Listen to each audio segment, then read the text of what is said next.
Welcome, everybody, to the NFL Week 3 Best Bet Spreads Props. I am your host, Actively Lazy 85, running a little behind today, mostly because this is going to be a crazy week, I think. And not that I was second guessing a lot of things, I just wanted to make sure my information was there.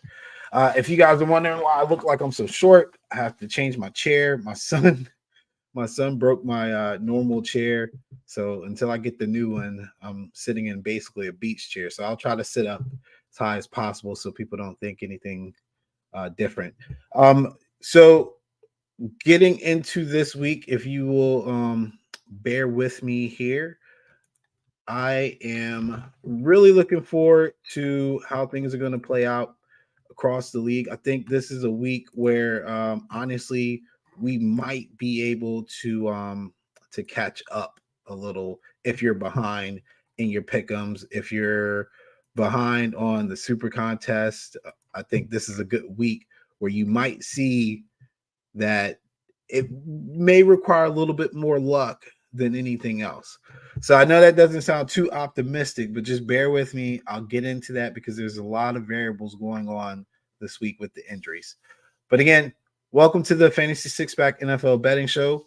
You guys can get access to more betting advice along with our award-winning rankings, custom advice on Discord, and more. Just use promo code F6P NFL for 10% off all your available options. If you guys are in the Discord, you'll notice this week I did drop on the Monday night the Saints to cover and the Steelers money line, which was a play from last Tuesday's podcast. I stayed with it and I got rewarded. A little lucky, but got rewarded. And I'll recap that just like I'll recap all of week 2 starting now. I am 8-2 overall in both contests, the Mybookie contest and the Westgate Super Contest. I guess I'm at a point now where I can actually be upset that I'm 8-2. I feel like I should be at least 9-1 or 10-0 in both contests.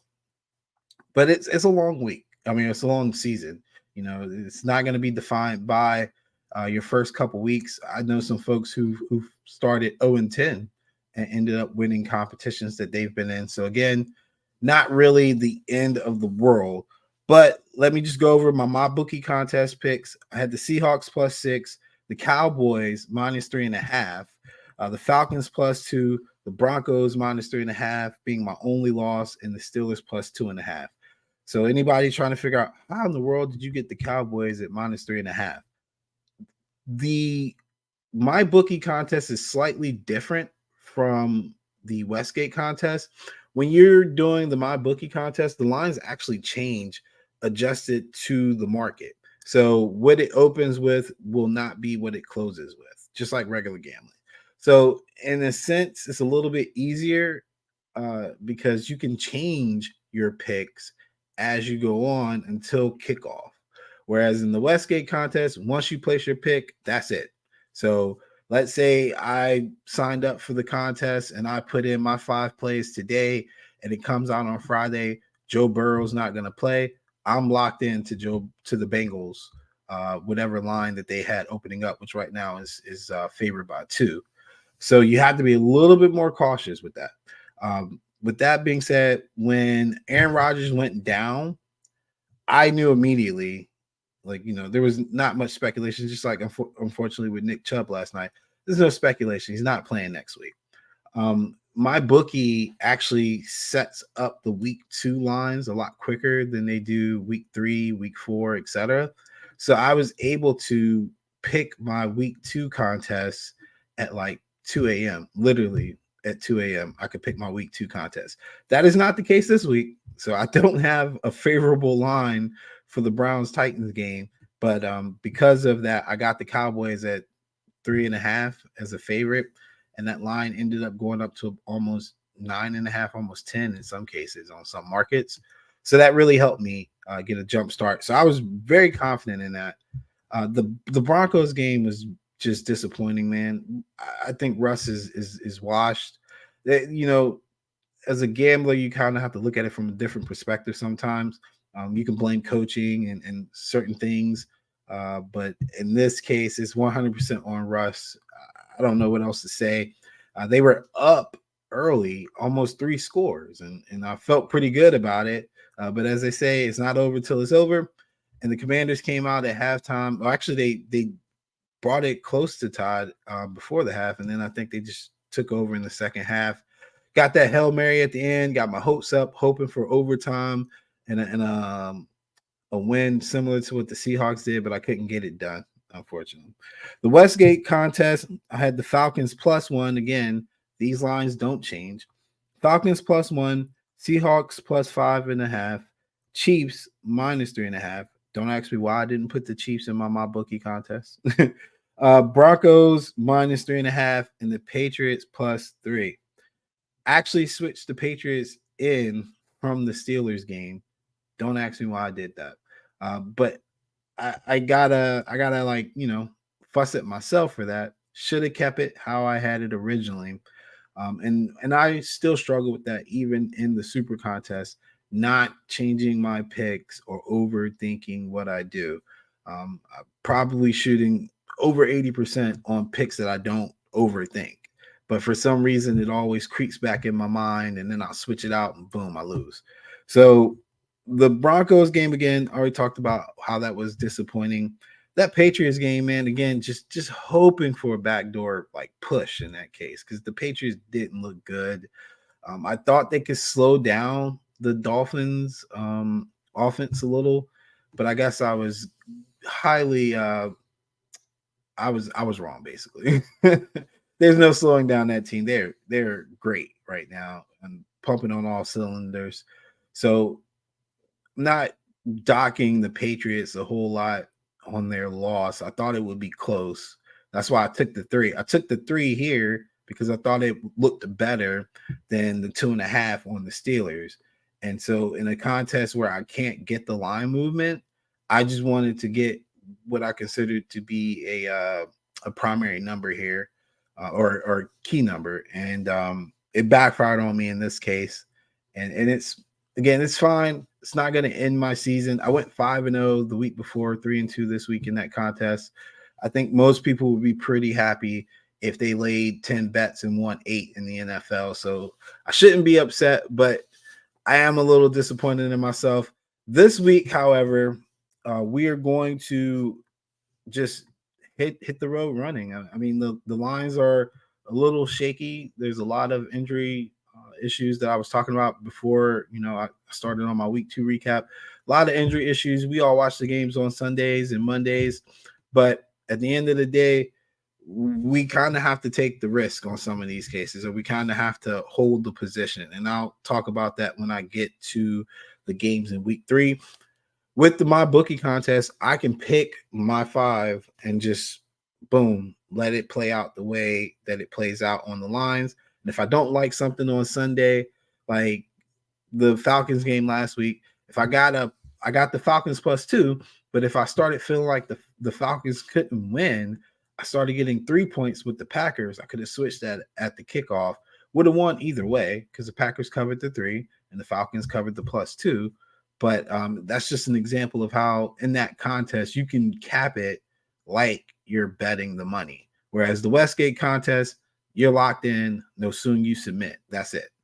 Last week, some of the trends, the Dogs finished 8-5-3 against the spread. They are now 17-12-3 against the spread for the last 2 weeks. And they are 13-19 straight up in the last 2 weeks. If you follow me on Twitter, I put up my 3 dog plays that I thought had a good chance of winning last week. Number 1 was the Steelers. Number 2 was the Seahawks at +190 at the time that I posted that tweet. And then number 3 was the Patriots. If you followed me on Tuesday, though, I said I liked the Seahawks money line. They were +220, and that's when I took it. And then the Steelers were +135, which is when I took it as well. So if you're looking at it from a dollar perspective, say for every dollar I won, I gained like 50 cents by playing it early, which, you don't think it's a lot, but if you put $100 on it, you made an extra 50. So it does pay to be early in the long run. It does pay to take some risk with some of these early lines if you like the dogs, especially. The over. Now this is crazy. The over was 13-3 last week. That's wild. 13-3 after the under was, I think, 12-4 the week before. So some real pullback there on the over unders. For the year, the over 17-15. The public was 6-8-4 last week. Identifying the public generally is any team getting over 75% of the tickets and over like 85% of the money would be considered a public play. So the public, not necessarily the best week last week. I think they kind of racked up week one. I think it was like 13-3, but 6-8 and then 4 pushes, not necessarily the best week. Not sure how the public's going to do this week either, because again, it's shaky, man. It's shaky. Chargers versus Vikings. Vikings are 1-point dogs right now. Over unders at 54. The Vikings also teetering as a pick'em on some sites as well. I gotta say, I wrote down some notes. This bet's hedging on the health of the Vikings offensive line. Their starting center's out. They just lost their backup left tackle, but they got a pretty decent signing on a guard who can play tackle from the Broncos last year. He was the best guard available on the market per reports. I think he'll be fine. He should integrate in fine. He's got coaching connections on the offensive side, so it's not going to be anything too crazy schematically that he's going to have to learn and be ready on the fly. Then you got to look at the fact that they might be getting their starting left tackle back. So the starting left tackle was good to go last Thursday, but he tweaked his ankle during warmups, and they just, as a precaution, held him out. So he should be good to go this Sunday. You get extra days of rest. So it's Thursday plus 3 days. So he's getting 10 days of rest now. And again, was slated to play, warmed up, kind of rolled his ankle or something, had to get back out. So 10 days of rest. I'm going to anticipate that he's going to play. So with that being said, I like the Vikings here.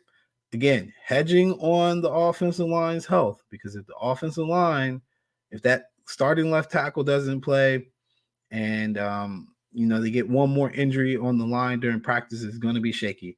They only have 6 healthy offensive linemen right now. So again, that's not the safest bet per se, but that's where I'm going to lean. Again, I'm willing to take some risks this week on what I expect to happen, and I expect that the Vikings offensive line will be healthy.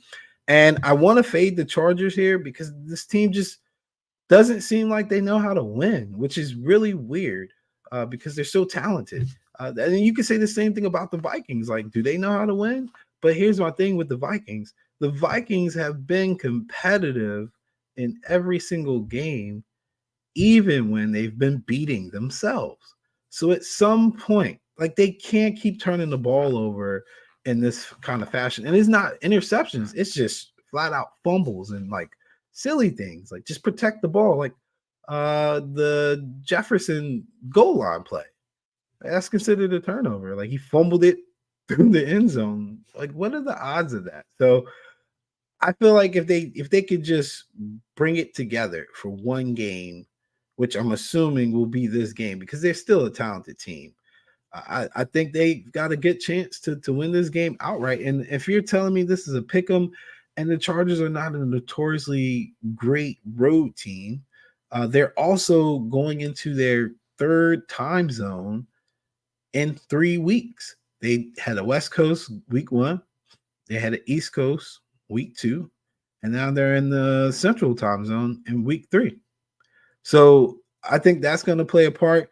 they're kind of reeling a little internally. I don't know what's going on. I know Staley's getting a little flustered with the media. You know, there's a little bit of pressure already 2 weeks into the season, asking if he's on the hot seat and so forth. I'm not a big Staley guy, not a big Staley guy, but that defense, he's supposed to be a defensive minded coach, and that secondary is getting burnt like left and right. I think I had a stat here. Let's see. Big plays through the air. Chargers not well coached, second week in a row. This time versus a very bad passing team. So that was something that I highlighted. Like the Titans are not a notoriously explosive offense, and I seen Ryan Tannehill throwing darts down the field, like just hitting them over the top. Like that's kind of crazy.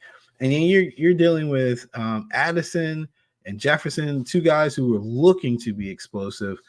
I just think it just shapes up to be a good game for the Vikings. Kirk's due for a good game, and these 1 p.m. times are when he's basically at his best. He didn't play bad at all on Thursday night either, so that's positive to me as well. Um, Vikings not coming in with a lot of public backing. That makes me pretty confident in this play as well. And then if you look at the Chargers record without Eckler, who doesn't look like he's going to play, they are 3-6, 3-6 straight up when Austin Eckler doesn't play. And that I think is including their loss last week to the Titans because he didn't play then either. They had a terrible, absolutely terrible running game last week. I think less than 3 yards a carry. So that also makes me pretty confident here as well.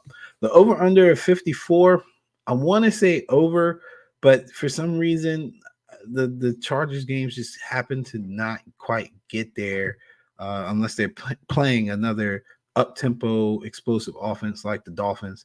Last week it was I think 27-24. I don't think that got over either. I have to double check on that, but not really leaning either way with this point total. My next game is the Saints at the Packers. Packers are favored by 2. This is the Packers' first home game, and I like them in this spot. Didn't like them last week per se because I was asking how can the Packers be favored on the road in general, their first road game. I also talked about how Jordan Love, his straight up numbers are not that great when he's played on the road. Even in the limited time we've seen him play, he just hasn't won outright on the road. And if you're telling me that the Packers are, a two-point favorite, or in this case, a 1-point favorite, leading up to that Falcons game on the road, I had questions. And I think a lot of people jumped on the Packers just because they did look so good against the Bears, and Jordan Love is getting so much hype, and it just wasn't the right spot. I think this week is the right spot. I know that the Saints are 2-0.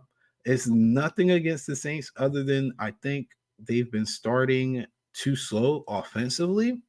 And Derek Carr has 2 interceptions in 2 games. It's been a should have been more actually. Should have been probably 3 or 4. He hasn't looked that great. And with him having the tendency to turn the ball over, I think the Packers they're not going to struggle to drive the ball down the field, even with Aaron Jones potentially being out. I have to double check on his status. They should be able to move the ball with Dylan. They should be able to move the ball with their passing attack, and their defense should hold a little bit better than they did against the Falcons. Some of that stuff against the Falcons, I just think, just again has to do with the situation. And then Packers at Lambeau historically are a pretty good team. Even when the weather is not in their favor as far as like the snow and the ice and things like that, they still play well at Lambeau. I think Matt LaFleur is still a great coach. Like what he's done with this team and backing them to win here. Saints also don't get as long of a prep day because they had the Monday night game and they got to turn around and travel to Green Bay from the from the East Coast, and then get ready to play a offense that's really on the up and up. So give me the 2 points here. I'm gonna lay it with the Packers over under at 46. Don't think the Saints are an over team yet. They've got to. I feel like they've got to show me a little bit more before I say they're over team. So not messing with that either way. Falcons at the Lions, Falcons plus 3.5. Over unders at 46. One thing I want to double back and mention real quick though, that Packers game. Also want to make sure you check on the health of the Packers offensive line as well. Let's see with these Falcons and Lions.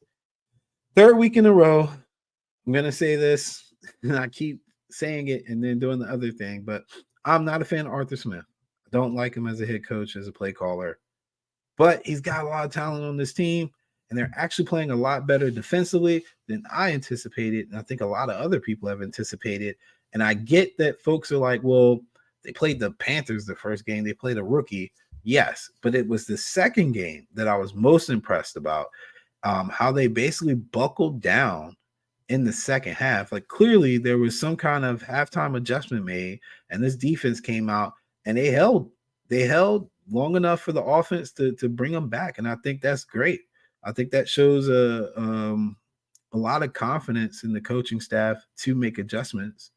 Even though I don't agree with the lack of targets, lack of what I can see to be lack of interest in just designing plays to get London and Pitts the ball. Not London or Pitts, London and Pitts. Like you got to use both these guys.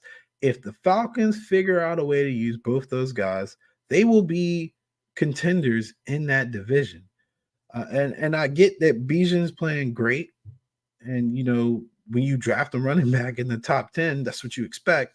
And he's been great. But they actually designed plays to get Bijan the ball. Like they put him in at wide receiver, run him in motion, get him some quick outs or some screen plays. Like they actually make plays for Bijan.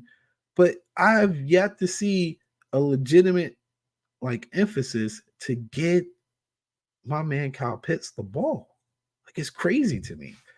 Drake London finally got some targets and he scored a touchdown. And it was almost like Ritter forgot he was there and he was just desperate trying to get rid of the ball. But Ritter's not that great, but he's playing with some confidence and you don't need him to win the game. You need him just to get the ball to the playmakers and get the hell out the way. So hopefully they can continue to do that. The Lions, I'm a big Dan Campbell fan. I call him Meathead jokingly. Have no issues with him as a motivator, even as a coach. I think he's done a phenomenal job in Detroit. But here's the thing: the Lions should not be favored by more than 3.5 against anybody until they consistently win. Not just win outright, but cover the number too. Like they need to be a little bit more consistent before we start laying 3.5 on them against a team that I just made a case could arguably win their division. You know, like I just feel like it's still a smidge bit over value, like over hype on them. My words are all over the place this morning, but essentially they're a little overrated still by the spread, in my opinion. They've lost Gardner Johnson, the corner. They've actually got a pretty key injury this week on one of their guards. Montgomery's a little banged up. Didn't sound like he thought he could play this week, but it sounds like Dan Campbell and them expect him to play. And they're going against a defense that has gotten significantly better because of their free agent acquisitions. And so, with that being said, as long as Ritter protects the ball, I think this is a good number to take the Falcons. I actually will probably have the Falcons as another road dog upset win. And it's nothing against the Lions. I just think the Falcons are probably catching them at a good time. And they've got just the right defense to get it done, I think. I don't know what the Lions will do without Montgomery to kind of be there to steady the offense if he's hurt. And then how is Jared Goff going to hold up if he starts getting pressure up the middle? Because that loss of that guard is significant. And Goff, when you move him off his line, is just not the same quarterback as he is when he's got a rhythm. So I like them here. I even think that they got the secondary versus receiver matchup advantage here as well with AJ Terrell and those guys in the secondary. Their safety as well. Like I really think that the Falcons are a good play this week. I even put them in a teaser. Like I'm all over the Falcons in every which way. And I'm so ready to start my Twitter rants on how Arthur Smith is just absolutely ridiculous. This is a game that I will say right off the bat, Panthers at the Seahawks. Seahawks favored by 6 now, open at 5.5. I don't think I'll be able to get the 5.5 in any contest, but favored by 6, over under 42.5. You got to take the over here. You got to take the over here. That Seahawks secondary is as good as they look on paper. I mean, we've been through this over the last couple of years. They just don't do that in the game. Like you look at the secondary, you would think they would be shut down, but they're not. But they give up a lot of points. Seattle just gives up a lot of points, and the Panthers should probably move the ball a little bit more. If we're talking 42.5, Panthers getting me at least 3 scores, I think that's possible. I think it could be 3 scores and they still lose. And so that's what I would do with that over. And I don't usually do a lot of point total bets, but I still think the Seahawks, they're definitely an over team, and the Panthers can help pushing over if you give them a little bit of space, and they should have plenty of space with this secondary from the Seahawks. The injuries for the Seahawks on the offensive line didn't really create any issues in Detroit. Don't think it'll be any issue here as well.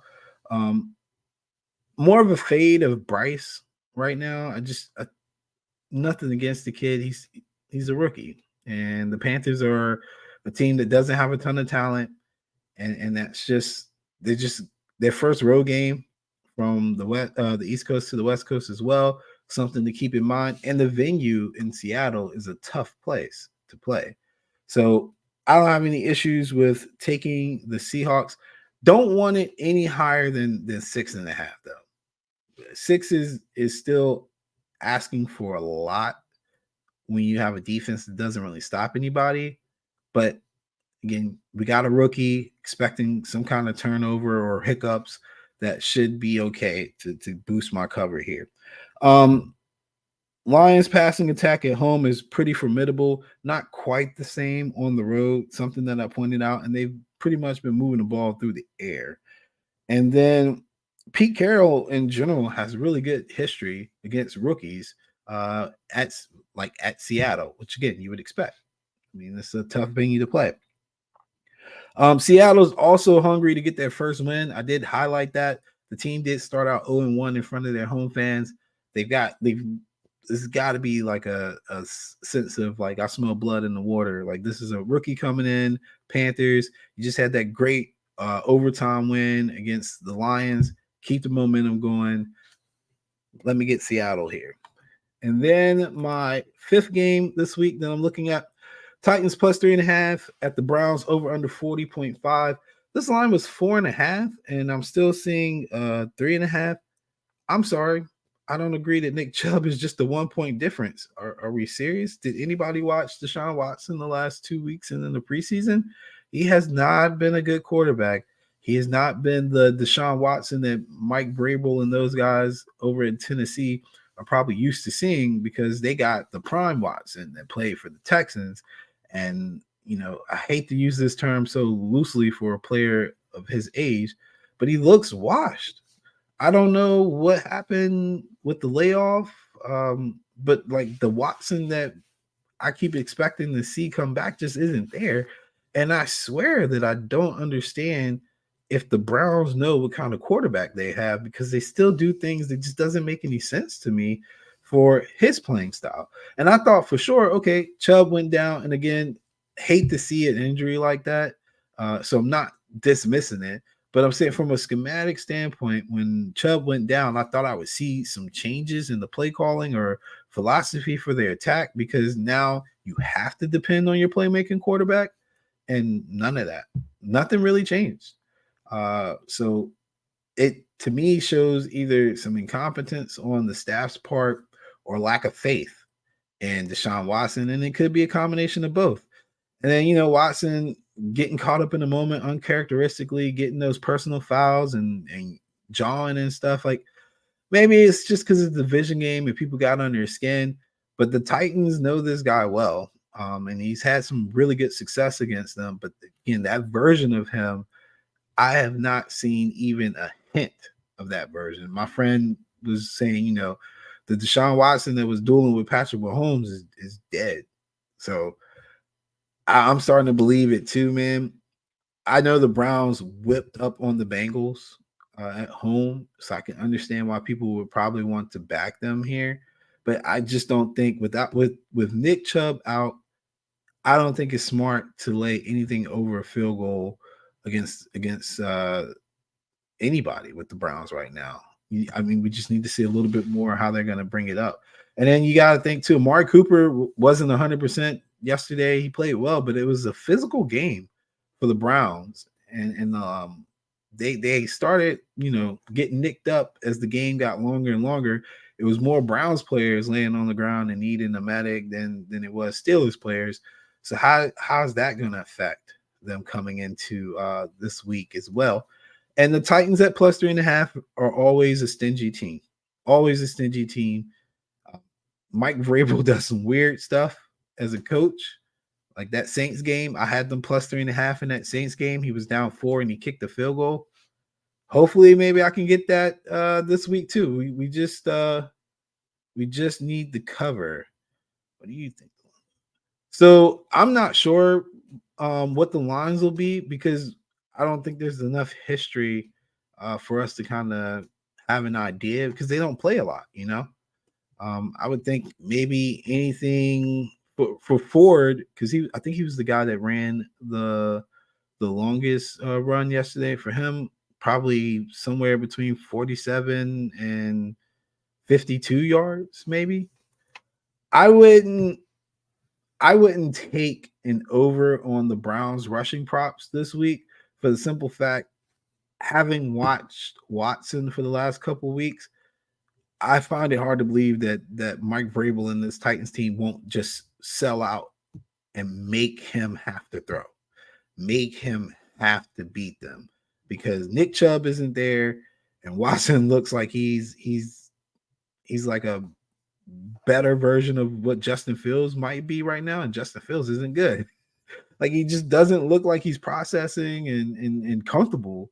So I don't know if they'll even give him a lot of or give the Browns a lot of looks to allow them to get the rushing lanes that they're used to having.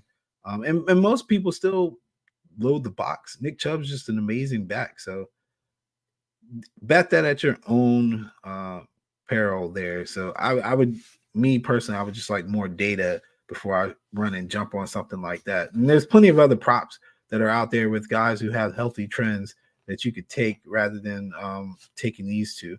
But also, as I sound like I'm contradicting myself, if you want that kind of data, like what the lines might look like, check the DFS shows that we do here at Fantasy Six Pack because those guys will give you a good indication on who you should probably take if you're betting props over or betting props under. If DFS people like somebody to get some points, there's more than likely going to be a pretty good game for them. So if people are jumping on Ford or Strong in their lineups, that's an indication you probably should take them over in their yardage. All right. But yeah, I'm on the Titans here at plus 3.5. Not sure if the line will go any lower than 3 because the Titans are still the Titans. Tannehill's still gonna struggle with this front that the Browns have, but hopefully it'll be plenty of Derrick Henry, an ugly game, and we get some more Watson turnovers. So my honorable mention games, the first one I got is the Cowboys at the Cardinals. Cowboy favorite about 12.5. Not going to spend a lot of time on this. What in the world? How did they get so lucky, man? Dallas got the first game they had Daniel Jones and the hapless Giants. Then the second game they get Zach Wilson and the Jets. And then the third game is Josh Dobbs. Man, usually I don't like betting big spreads like this, but I'm almost like, how could you not? How could you not? This defensive line is going to absolutely dominate the Cardinals. Dominate the Cardinals. I don't understand how you couldn't take this right now. And I'm not putting it in any of my super contest picks as of right now, just because I have a superstition about taking lines this big. But as a side bet, like a straight bet, I'm probably gonna lay the 12.5. Let's see. I definitely put that up by accident. Here we go. Honorable mention number 2, Steelers at the Raiders. Raiders are +1. All the stuff I said about the Browns and the physicality of the game can also be said about the Steelers. Fitzpatrick, Minka just got out of the hospital. I did see that alert before I got on. Not sure what his status will be.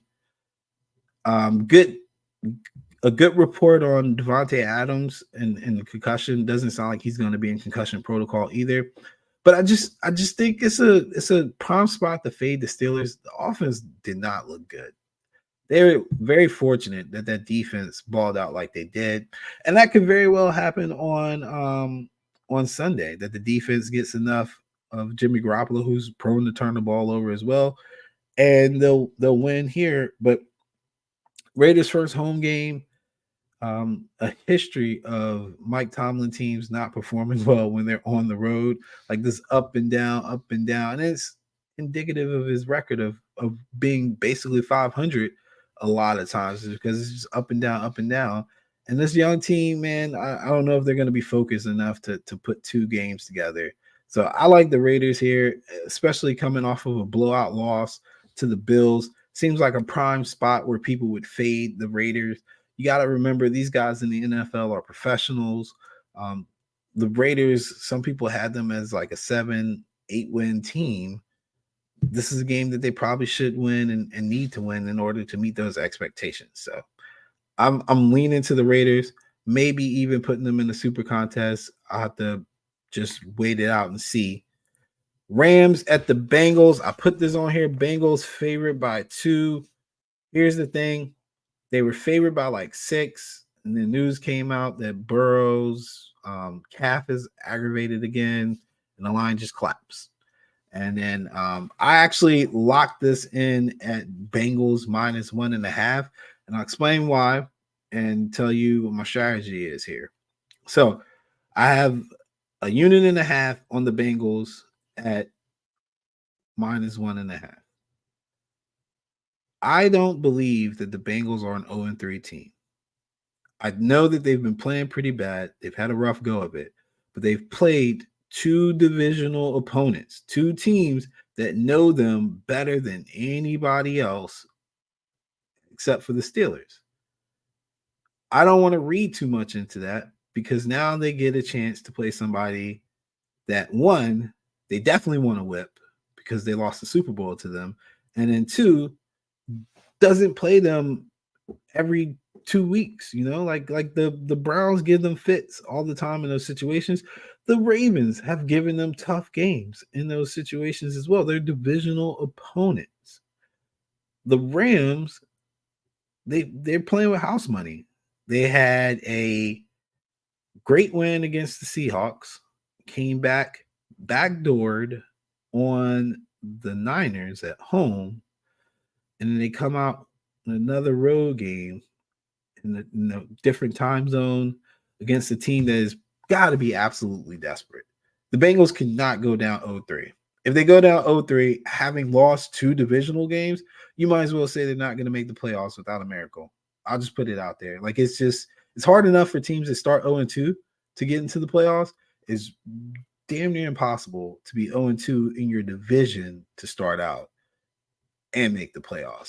So they've got to win. I'm sure they know that, which is why I'm also pretty confident that Joe Burrow is going to play. Like, I've seen people say, "Oh, well, it's a long season." This and that. No. They paid this man $275 million. They need to win now, like now, and they need to do it in spectacular fashion. Like, they've got to put the league back on notice. This is a big game for them, probably bigger than what the Rams are thinking, because again, the Rams are playing with house money. I don't think their expectations was to be 1-1 and be fairly competitive in both of those divisional games. But here we are. And I looked it up.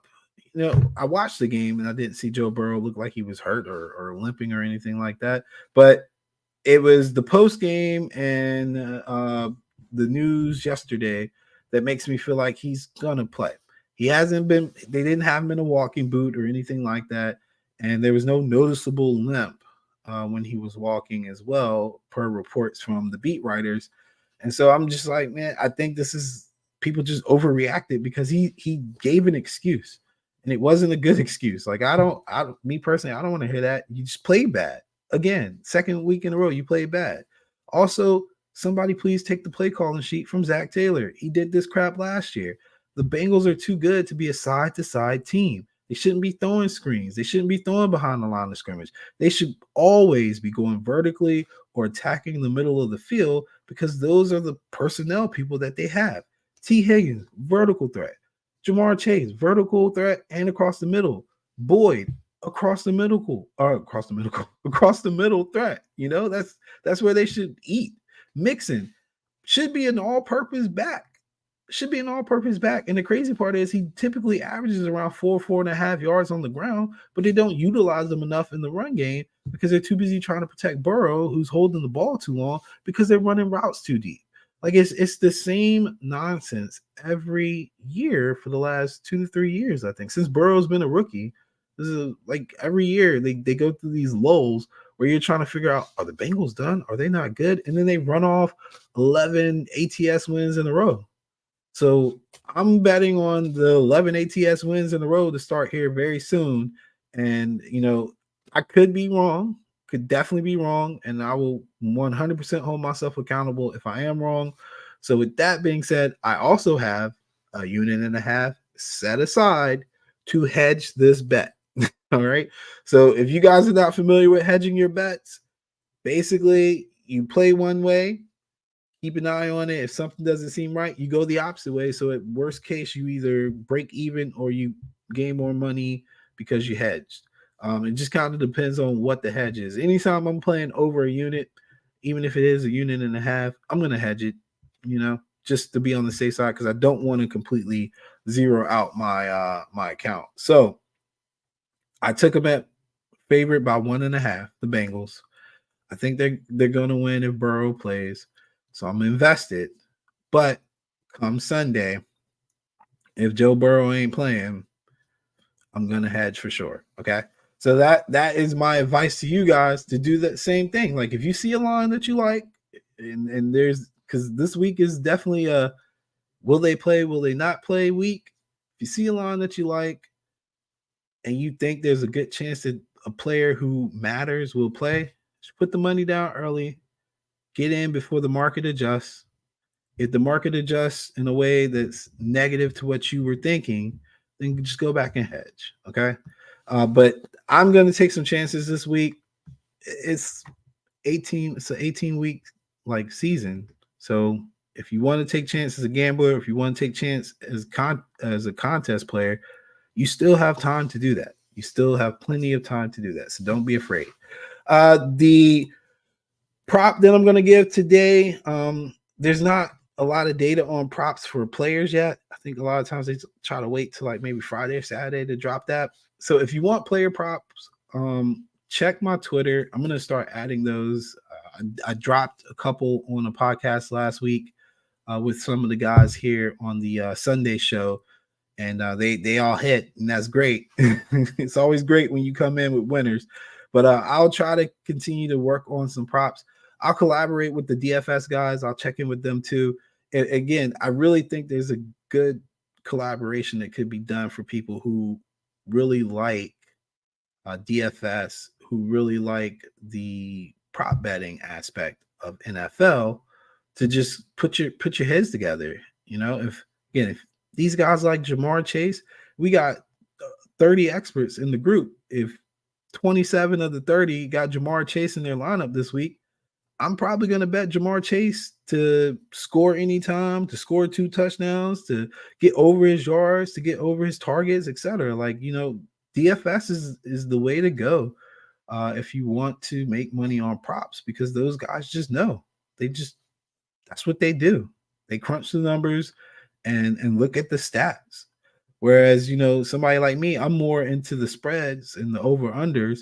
But I mean, I have no problem with asking DFS guys for help with these props. And I think once the gambling market or once everybody else gets a hold of that idea, like we're probably looking at it the wrong way.